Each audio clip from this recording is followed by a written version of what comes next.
Hello every one. ഇപ്പോൾ നമ്മൾ എപ്പോഴും പുറത്തേക്ക് പോകുന്നത് ചായ കുടിക്കാനോ അല്ലെങ്കിൽ പച്ചക്കറി വാങ്ങാനോ അല്ലെങ്കിൽ സൺഡേസിലൊക്കെ ആയിരിക്കും അല്ലേ. പക്ഷേ ഇന്നത്തെ പുറത്ത് പോകലിനൊരു വളരെയധികം പ്രത്യേകതയുണ്ട്. കാരണം ഇന്ന് ചിൽഡ്രൻസ് ഡേ ആണ് കേട്ടോ. ചിൽഡ്രൻസ് ഡേ എന്ന് പറയുമ്പോൾ കുട്ടികളുടെ പ്രധാനപ്പെട്ട ഒരു ദിവസമാണല്ലേ. നമ്മൾ ടീച്ചേഴ്സ് ഡേ സെലിബ്രേറ്റ് ചെയ്യുന്നത് പോലെ തന്നെ പ്രാധാന്യം അർഹിക്കുന്ന ഒരു ദിവസമാണ് ചിൽഡ്രൻസ് ഡേയും. അപ്പോൾ ചിൽഡ്രൻസ് ഡേയിൽ സ്കൂളിൽ അത്യാവശ്യം പ്രോഗ്രാമൊക്കെ ഉണ്ട്. അപ്പം നമ്മുടെ രണ്ട് മൂന്ന് ദിവസമായിട്ട് ഞങ്ങളുടെ ഡിസ്കഷനിൽ വരുന്നൊരു കാര്യം എന്തെന്ന് പറയുന്നത്, മക്കൾക്ക് എന്ത് കൊടുക്കും, വളരെ വിലപ്പെട്ട എന്തെങ്കിലും പിള്ളേർക്ക് കൊടുക്കണ്ടേ എന്നാണ് ഞങ്ങളുടെ ചിന്തയിൽ വരുന്നത് കേട്ടോ. എപ്പോഴും ഞങ്ങൾ അതിനെക്കുറിച്ചായിരുന്നു, ഫുഡ് കഴിക്കുമ്പോഴൊക്കെ ഞങ്ങൾ അതിനെക്കുറിച്ചാണ് സംസാരിച്ചുകൊണ്ടിരുന്നത്.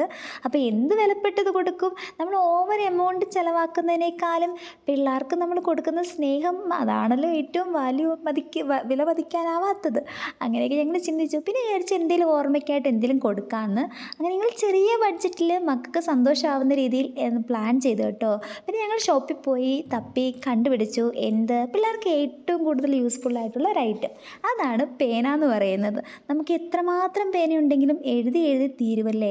അതുപോലെ തന്നെ ഏറ്റവും അധികം വേണ്ടതും പേന തന്നെയാണ്. അപ്പം ഞങ്ങൾ വിചാരിച്ചെന്നാൽ പേന വാങ്ങാമെന്ന്. അങ്ങനെ ഞങ്ങൾ പേനയൊക്കെ വാങ്ങി. കാരണം ഞങ്ങളുടെ രണ്ടുപേരുടെയും ക്ലാസ്സിലൂടെ ടോട്ടലി 66 മക്കളുണ്ട് കേട്ടോ. ഈ 66 മക്കൾക്കും പേന മാത്രം കൊടുക്കുന്നതിനോട് വലിയ താല്പര്യമില്ലായിരുന്നു. പിന്നെ ഞങ്ങൾ വിചാരിച്ചെന്നാൽ ചോക്ലേറ്റും കൂടി അവർക്ക് വേണ്ടി വാങ്ങാമെന്ന്. ചോക്ലേറ്റും വാങ്ങി. പിന്നെ അതോടൊപ്പം ഞങ്ങൾ കുറച്ച് ബർത്ത്ഡേ കാർഡ്സ് ഒക്കെ നോക്കി കേട്ടോ.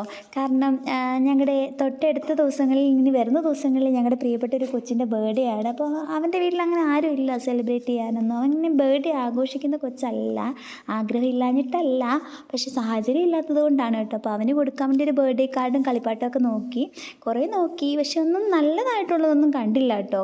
പിന്നെ ഞങ്ങൾ വിചാരിച്ചു ഒന്ന് പുറത്ത് പോയിട്ട് അവനൊരു ഷർട്ട് വാങ്ങാം അല്ലെങ്കിൽ എന്തെങ്കിലും ഡ്രസ്സ് വാങ്ങിക്കൊടുക്കാമെന്ന് വിചാരിച്ചു.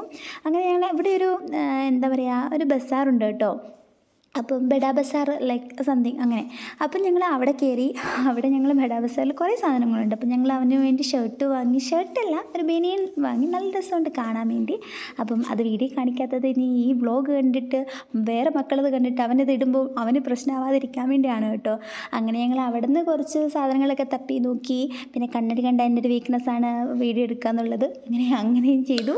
അത് കഴിഞ്ഞ് നമ്മുടെ സ്ഥിരം സ്പോട്ടായ പോപ്പുലറിലേക്കാണ് കേട്ടോ പോയത്. പോപ്പുലറിലേക്ക് പോകാനുള്ള പ്രത്യേക കാരണം എന്താണെന്ന് വെച്ചിട്ടുണ്ടെങ്കിൽ മലയാളികൾ നടത്തുന്നു എന്നത് തന്നെയാണ്. പിന്നെ അവിടെ നല്ല ടേസ്റ്റി സ്നാക്സ് കിട്ടും കേട്ടോ.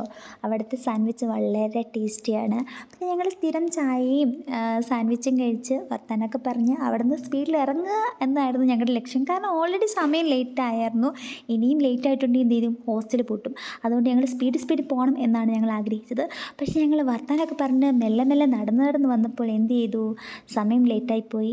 അപ്പം ഈ ലൈറ്റിൻ്റെ പ്രത്യേകത എന്താണെന്ന് വെച്ചിട്ടുണ്ടെങ്കിൽ, ഈ ലൈറ്റ് എനിക്ക് ഭയങ്കര ഇഷ്ടമുള്ള ലൈറ്റാണ് കേട്ടോ. എന്തുകൊണ്ടാണെന്നൊന്നും അറിയത്തില്ല. പിന്നെ ഞങ്ങൾ ഹോസ്റ്റലിലേക്ക് എത്തിയപ്പോൾ ഞങ്ങൾ കാണുന്ന കാഴ്ച എന്താണെന്ന് വെച്ചിട്ടുണ്ടെങ്കിൽ, ഗേറ്റ് പൂട്ടിയിട്ടിരിക്കുന്നു. ഗേറ്റ് പൂട്ടിയിട്ടിരിക്കുന്നു. എനിക്ക് നല്ല ദേഷ്യം വന്നു. കാരണം 9:30 ആയതേ ഉണ്ടായിരുന്നുള്ളൂ. അതിന് മുമ്പ് അവരെന്തിനും ഗേറ്റ് പൂട്ടിയിട്ടു എന്നതാണ് എൻ്റെ ക്വസ്റ്റ്യൻ.